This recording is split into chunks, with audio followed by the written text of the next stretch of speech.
MECH ബ്ലോഗിന്റെ പുതിയൊരു വീഡിയോയിലേക്ക് എല്ലാ കൂട്ടുകാർക്കും സ്വാഗതം. ഇന്നത്തെ വീഡിയോയിലൂടെ നമ്മൾ പറയാൻ പോകുന്നത് ഇതൊരു R15 വേർഷൻ 3 വണ്ടിയാണ്. നമ്മുടെ ഒരു സബ്സ്ക്രൈബറിന്റെ വണ്ടി കൂടെയാണ്. അപ്പോൾ ഇതിന്റെ ഒരു പ്രധാനപ്പെട്ട കംപ്ലൈന്റ് ഇപ്പോൾ ഈ R15 ഈ വേർഷൻ 3 മാത്രമല്ല അതിന്റെ മുമ്പിൽ ഇറങ്ങിയ മറ്റു വണ്ടികൾക്കും ഈ ഒരു കംപ്ലൈന്റ് വരാറുണ്ട്. എന്താണ് ചോദിച്ചാൽ നമ്മൾ ഒരു ഗട്ടർ കയറി ഇറങ്ങുന്ന സമയത്തോ അല്ലെങ്കിൽ നമ്മളൊരു റോഡിലെ കുഴിയിലൂടെ പോകുന്ന സമയത്തോ അല്ലെങ്കിൽ തീരെ മോശമായ റോഡിലൂടെ പോകുന്ന സമയത്തോ ബാക്കിൽ നിന്ന് നല്ലപോലെ സൗണ്ട് വരിക. അപ്പോൾ അത് നമ്മൾ ചെയിൻ ചെക്ക് ചെയ്തു, ചെയിൻ യാതൊരു കുഴപ്പമില്ല.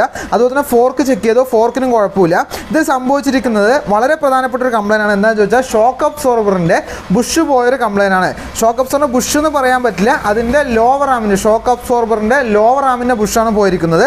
അപ്പോൾ ആ സമയത്ത് വണ്ടി ജസ്റ്റ് നമ്മളിങ്ങനെ ഒന്നിങ്ങനെ ഷെയ്ക്ക് ചെയ്യുന്ന സമയത്ത് നല്ലപോലെ സൗണ്ട് വരിക. അപ്പോൾ ആ കംപ്ലൈൻറ്റ് ഞാൻ ജസ്റ്റ് നിങ്ങൾക്ക് കാണിച്ചു തരാം. ഈ കാണുന്ന ഈ ഷോക്ക് അബ്സോർബറിന് ഈ ചെയ്സിലേക്ക് പിടിപ്പിച്ചിരിക്കുന്ന ഈ ചെറിയ ലോവർ ആം, ഈ ലോവർ ആമിൽ ഈ ഭാഗത്ത് 1, 2, 3 ഈ 3 ബോൾട്ട് വരുന്ന സ്ഥലത്തും 3 നീഡിൽ ബെയറിങ് നമ്മുടെ സിംഗാമിൽ വരുന്നത് പോലത്തെ നീഡിൽ ബെയറിങ് ഉണ്ടാവും.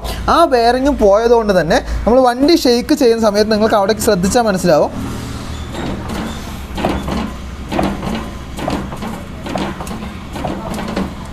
കണ്ടോ, ഈ ഭാഗത്ത് നല്ലപോലെ ഷെയ്ക്ക് ഫീൽ ചെയ്യുന്നുണ്ട്, ഇത് പുറത്തോട്ട് വരുന്നുണ്ട്. അപ്പോൾ ഈ കംപ്ലൈൻറ്റ് ഈ കാരണം കൊണ്ടാണ് നമുക്ക് ഈ സൗണ്ട് വരുന്നത്. അപ്പോൾ ഈ പറഞ്ഞ കംപ്ലൈൻറ്റ് എങ്ങനെയാണ് നമുക്ക് റെഡിയാക്കാൻ സാധിക്കുക എന്നാണ് ഇന്നത്തെ വീഡിയോയിലൂടെ നമ്മൾ പറയാൻ പോകുന്നത്. വീഡിയോ ഇഷ്ടപ്പെട്ടാൽ വീഡിയോയ്ക്ക് ലൈക്ക് ചെയ്യാനും അതുപോലെ തന്നെ ഞങ്ങളുടെ ചാനൽ സബ്സ്ക്രൈബ് ചെയ്യാനും മറക്കരുത്.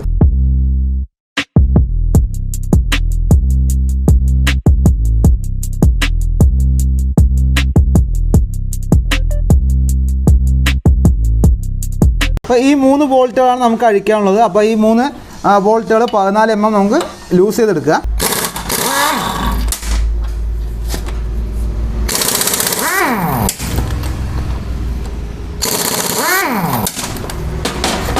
അപ്പോൾ 3 നെറ്റുകൾ നമ്മൾ അഴിച്ചെടുത്തു. അതിനുശേഷം അതിൻ്റെ ബോൾട്ട് നമ്മൾ പുറത്തോട്ട് എടുക്കുക.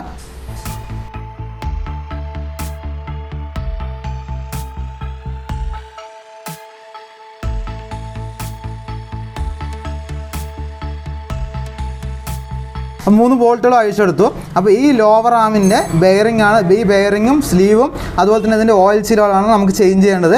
അപ്പോൾ അതെങ്ങനെ ചേഞ്ച് ചെയ്യാന്നുള്ളത് നമുക്ക് നോക്കാം. ആദ്യം നമുക്ക് ഇതിൻ്റെ സ്ലീവ് അഴിച്ചെടുക്കണം. ഇതിൻ്റെ ഉള്ളിലാണ് നീഡിൽ ബെയറിംഗ് വരുന്നത്. കണ്ടോ ഈ സ്ലീവിൻ്റെ അവസ്ഥ. അതിൻ്റെ ഉള്ളിൽ നീഡിൽ ബെയറിങ്ങിൻ്റെ നീഡിൽ മുഴുവൻ കൊഴിഞ്ഞു പോയിട്ടുണ്ട് ഫുള്ളായിട്ട്. ഇതാണ് അതിൽ നീഡിൽ ബെയറിംഗ്. കണ്ടോ നീഡിൽ ബെയറിങ് കംപ്ലൈൻ്റ് ആയിട്ട് അത് മുഴുവനായിട്ട് കൊഴിഞ്ഞു വന്നിട്ടുണ്ട്. അപ്പോൾ ഈ നീഡിൽ ബെയറിംഗ് ആണ് നമ്മൾ ചേഞ്ച് ചെയ്യേണ്ടത്. സർവീസ് ചെയ്യുന്ന സമയത്ത് നമ്മുടെ വണ്ടി റെഗുലർ സർവീസിനൊക്കെ വിടുന്ന സമയത്ത് നിർബന്ധമായി ഇത് അഴിച്ച് ഈ ബോൾട്ട് അഴിച്ച് ഒന്ന് ഗ്രീസ് ചെയ്ത് ഇട്ട് കഴിഞ്ഞാൽ നമുക്ക് ഇത്രയും പെട്ടെന്ന് ഈ കംപ്ലൈൻറ്റ് വരില്ല. അപ്പോൾ ഏകദേശം ഈ വണ്ടി ഒരു 30,000 കിലോമീറ്റർ വണ്ടി ഓടിയിട്ടുള്ളൂ. അപ്പോൾ ആ ഒരു റേഞ്ചിലേക്ക് അപ്പോൾ നമ്മൾ ഇടയ്ക്കിടയ്ക്ക് അതൊന്ന് ഗ്രീസ് ചെയ്താൽ ആ പ്രശ്നം വരില്ല. ഇത് 3ലും ആ ഒരു നീഡിൽ ബെയറിംഗ് ഉണ്ടാവും. ഇതിൽ അത്യാവശ്യം വലിയ കുഴപ്പമില്ല. എന്നിരുന്നാലും നമ്മൾ 3ഉം കൂടെ ചേഞ്ച് ചെയ്യണം. ഈ 2 സൈഡിൽ ഓരോ ബെയറിംഗ് ഇരിക്കുന്ന പൊസിഷനിലുള്ള 2 സൈഡിലുള്ള ഓരോ ഓയിൽ സീലുകൾ നമ്മൾ അഴിച്ചെടുക്കുക. ജസ്റ്റ് സ്ക്രൂഡ്രൈവർ കുത്തിയാൽ തന്നെ വരും. ഇല്ലാന്നുണ്ടെങ്കിൽ നമുക്കത് തട്ടിയെടുക്കാം. കാരണം നമ്മൾ ഈ ഓയിൽ സീലൊക്കെ ചേഞ്ച് ചെയ്യാവുന്നതാണ്. ഇത് നമുക്ക് അഴിക്കാനുള്ളത് ഈ കാണുന്ന ഈ നീഡിൽ ബെയറിംഗ് ആണ്. ഈ 3 നീഡിൽ ബെയറിംഗ് നമുക്ക് അഴിച്ച് നമുക്ക് പുതിയ നീഡിൽ ബെയറിംഗ് ഇതിലേക്ക് കയറ്റണം. അപ്പോൾ ഈ ബെയറിംഗ് അഴിക്കുന്നതിന് വേണ്ടി നമുക്ക് തട്ടിയെടുക്കേണ്ട ആവശ്യമൊന്നുമില്ല. അപ്പോൾ ഞാൻ നേരത്തെ റേഡിയേറ്ററിൻ്റെ വാട്ടർ പമ്പ് ഓയിൽസിൽ മാറ്റുമ്പോൾ ഞാൻ പറഞ്ഞിട്ടുണ്ടായിരുന്നു നമുക്കത് നമ്മുടെ ആക്റ്റീവയുടെ ഫൗണ്ടേഷൻ ബുഷ് അഴിക്കുന്ന ഒരു പുള്ളർ വാങ്ങിയിട്ട് നമുക്കത് അഴിച്ചെടുക്കാൻ സിമ്പിളായി സാധിക്കുമെന്ന്. അതേ പുള്ളർ ഉപയോഗിച്ച് തന്നെ നമുക്ക് ഈ ഒരു നീഡിൽ ബെയറിംഗ് സിമ്പിളായിട്ട് നമുക്ക് അഴിച്ചെടുക്കാൻ സാധിക്കും. അതെങ്ങനെയാണെന്ന് ചോദിച്ചാൽ ജസ്റ്റ് ഒന്ന് ഈ റാഡൊന്ന് അഴിച്ചെടുക്കുക. അതുപോലെ തന്നെ ഇതിൻ്റെ ഈ ഒരു ബുഷ് കറക്റ്റായിട്ട് ഇതിലോട്ട് വന്ന് നിൽക്കും.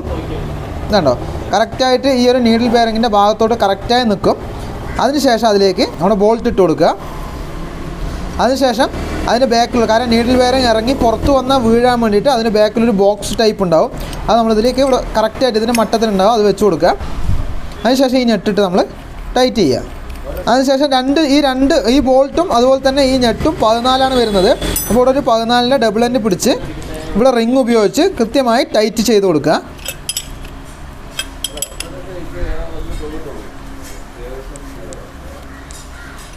ഈ ഭാഗത്തെ ബെയറിങ് ഇറങ്ങിപ്പോകുന്നത് കറക്റ്റായിട്ട് പുറത്തോട്ട് ഇറങ്ങിപ്പോകുന്നത് നിങ്ങൾക്ക് കാണാൻ സാധിക്കും. അതിൻ്റെ മട്ടത്തിൽ ഇത് പുറത്ത് വന്നു. പക്ഷേ ആ ബുഷിൻ്റെ ഈ ഒരു തിക്നെസ് കൂടുതലായതുകൊണ്ടാണ് ആ ഒരു ബെയറിംഗ് പുറത്തോട്ട് വരാത്തത്. അപ്പോൾ നമ്മൾ കുറച്ചും കൂടി വലിപ്പമുള്ളൊരു ബോക്സ് വെച്ച് കൊടുക്കുക. കാരണം ഈ ബുഷിൻ്റെ പുറത്തോട്ട് നിൽക്കുന്ന അത്രയും തിക്നെസ് കുറവുള്ളൊരു ബോക്സ്, ഇതിപ്പോൾ 27-ൻ്റെ ബോക്സാണ്, ആ ബോക്സ് വെച്ച് കൊടുക്കുക. അതിനുശേഷം നമുക്കിത് ടൈറ്റ് ചെയ്ത് കൊടുക്കാം.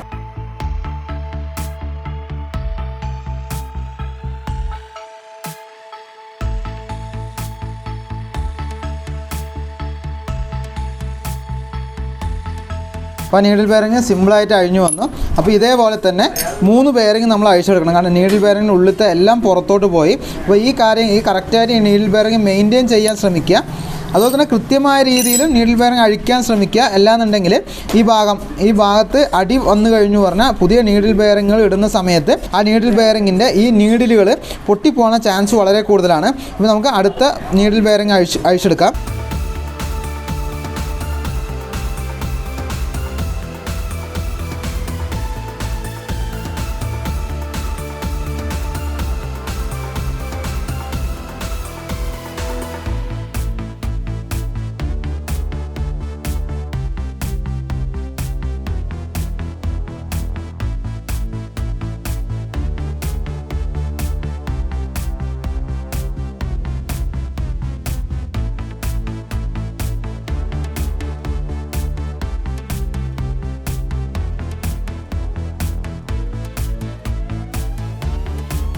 അപ്പോൾ 3 നീഡിൽ ബെയറിങ്ങും നമ്മൾ പുറത്തോട്ട് എടുത്തു. അപ്പോൾ നമുക്കിനി പുതിയത് ഇതിലേക്ക് ഫിറ്റ് ചെയ്യണം.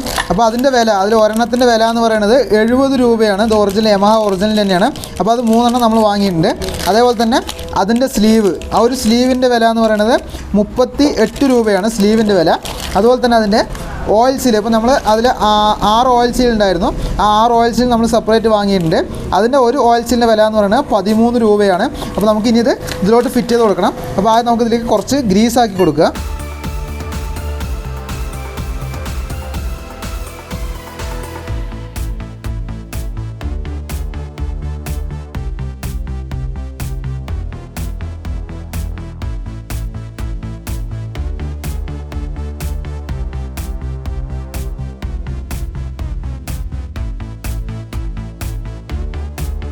അപ്പോൾ പുതിയ ബെയറിംഗ് ഇതിലോട്ട് വെച്ച് കൊടുക്കുക.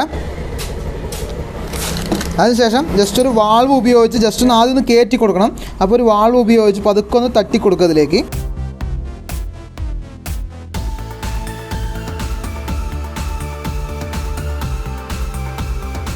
തട്ടിക്കൊടുത്തു.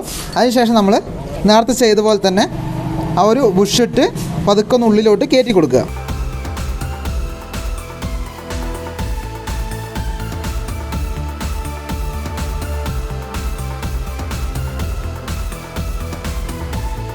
ടൈറ്റ് ചെയ്യുമ്പോൾ കറക്റ്റായി ശ്രദ്ധിക്കണം. ആ കറക്റ്റ് പൊസിഷൻ വരെ ഇത് ഇറക്കി കൊടുത്താൽ മതി.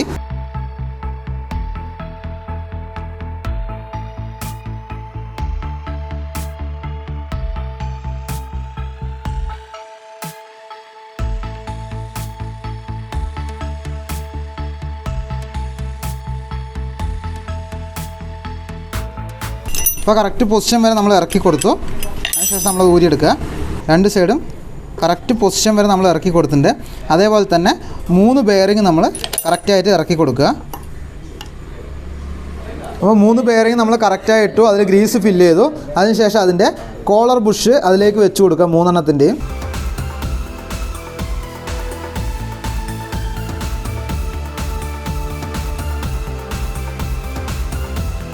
കറക്റ്റായി ഗ്രീസ് ഫില്ല് ചെയ്ത് കൊടുക്കുക.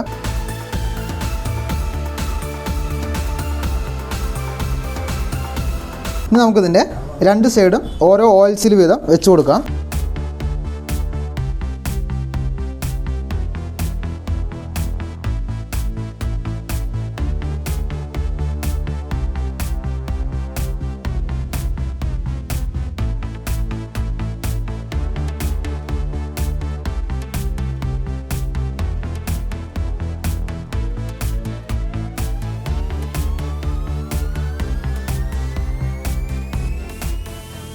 അപ്പോൾ നമ്മൾ എല്ലാ സ്ലീവും കറക്റ്റായി ഇറക്കി കൊടുത്തു. അതേപോലെ തന്നെ ഈ 6 ഓയിൽ സീലുകളും കറക്റ്റായിട്ട് ഇറക്കി കൊടുത്തു. ഓയിൽ സീൽ പറയാൻ പറ്റില്ല, അത് ഡസ്റ്റ് സീലാണ്. ആ ഡസ്റ്റ് സീലുകളും കറക്റ്റായി ഇറക്കി കൊടുത്തു. ഇനി നമുക്കിത് വണ്ടിയിലോട്ട് ഫിറ്റ് ചെയ്യണം. നമ്മൾ ബുഷൊക്കെ കറക്റ്റായി ഇട്ട് നമ്മൾ ഈ ഒരു ലോവർ ആം നമ്മൾ ഈ വണ്ടിയിലേക്ക് ഫിറ്റ് ചെയ്തു. അതിനുശേഷം നമ്മൾ ജസ്റ്റ് ഒന്ന് ഇളക്കി നോക്കി നിങ്ങൾക്ക് അറിയാൻ പറ്റും. ഇതുണ്ടോ കറക്റ്റ് വർക്കിംഗ് ആയി. അപ്പോൾ ഈ രീതിയിലാണ് നമ്മൾ ഈ ലോവർ ആമിൻ്റെ ബെയറിങ് ചേഞ്ച് ചെയ്യേണ്ടത്. വീഡിയോ എല്ലാവർക്കും കണ്ട് മനസ്സിലായി എന്ന് വിചാരിക്കുന്നു. അപ്പോൾ ഈ R15 ഈ വണ്ടി മാത്രമല്ല, ഇതിൻ്റെ മുമ്പ് ഇറങ്ങിയ വേർഷൻ 1 ആയാലും വേർഷൻ 2 ആയാലും എല്ലാത്തിലും ഇതുപോലെ ഒരു ഷോക്ക് അബ്സറിൻ്റെ അടിയിൽ ഒരു ലോവർ ആം വരും. അതിന് സെപ്പറേറ്റ് നമ്മൾ സിംഗ് ആമിൽ വരുന്ന അതേ ഒരു ബെയറിംഗ് തന്നെയാണ് അതിനും വരുന്നത്. അപ്പോൾ ആ ബെയറിംഗ് പോകാനുള്ള ചാൻസ് വളരെ കൂടുതലാണ്. നമ്മൾ ബാക്കിൽ നിന്ന് ഒരുപാട് അടി വരുന്നുണ്ട് എന്ന് പറഞ്ഞ് നമ്മൾ ചെയിൻ സ്പ്രോക്കറ്റൊക്കെ ചേഞ്ച് ചെയ്താലും നമുക്ക് ആ ഒരു പ്രോബ്ലം സോൾവ് ആവില്ല. അപ്പോൾ ഈ ലോവർ ആം നമ്മൾ പ്രധാനമായിട്ടും ശ്രദ്ധിക്കുക.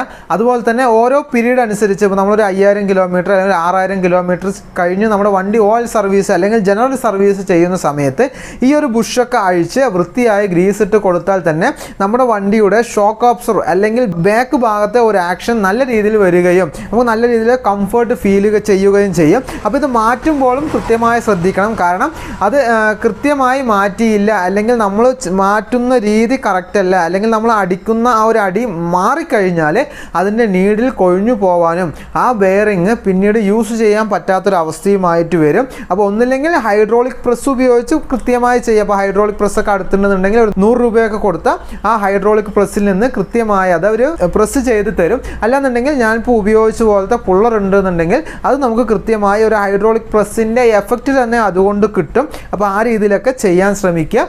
വീഡിയോ എല്ലാവർക്കും ഇഷ്ടമായെന്ന് വിചാരിക്കുന്നു. അടുത്ത വീഡിയോയുമായി കാണാം. Thanks for watching.